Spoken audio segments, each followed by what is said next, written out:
শাহবাগে প্রাথমিক বিদ্যালয়ের সহকারী শিক্ষকদের উপর পুলিশের হামলার ঘটনায় স্বরাষ্ট্র উপদেষ্টা এবং প্রাথমিক ও গণশিক্ষা উপদেষ্টার পদত্যাগ দাবি করেছেন আন্দোলনকারীরা। কেন্দ্রীয় শহীদ মিনারে লাগাতার অবস্থান কর্মসূচির দ্বিতীয় দিনে এ দাবি জানানো হয়। এদিকে আজ থেকে শুরু হওয়া শিক্ষকদের অনির্দিষ্টকালের কর্মবিরতির কারণে সারা দেশে ৬৫,০০০-এর বেশি সরকারি প্রাথমিক বিদ্যালয়ে ক্লাস বন্ধ রয়েছে।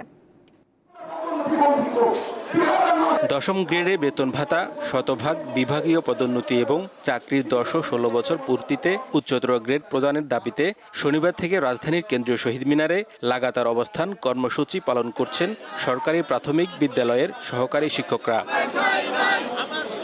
একই দিন বিকেলে শাহবাগে আন্দোলনরত শিক্ষকদের ওপর পুলিশ চড়াও হয়। এতে শতাধিক শিক্ষক আহত হন। এরই ধারাবাহিকতায় রবিবার সারা দেশে অনির্দিষ্টকালের কর্মবিরতি শুরু করেন শিক্ষকরা।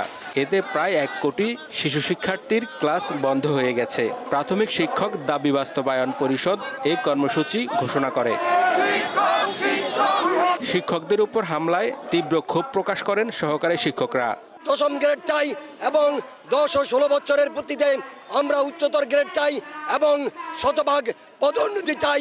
তৃতীয় শ্রেণীর যে অভিশাপ থেকে মুক্তি পেতে চাই। কর্তৃপক্ষের দৃষ্টি আকর্ষণ করছি, অতি সত্বর আমাদের দাবি পূরণ করুন এবং আমাদেরকে শিক্ষাঙ্গনে যেতে সহায়তা করুন। তারা জানান, দাবি আদায় না হওয়া পর্যন্ত আন্দোলন চলতে থাকবে।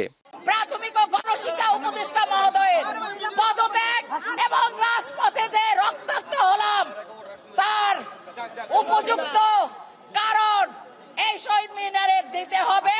যতক্ষণে আমাদের এর ফয়সালা না আসবে, যতক্ষণে আমাদের এই প্রজ্ঞাপন হাতে না পাবো, আমাদের যাই হোক আমরা ঘরে ফিরে যাব না।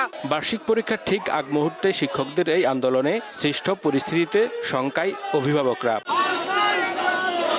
হেদায়েতুল্লাহ সীমান্ত, দীপ্ত সংবাদ, ঢাকা।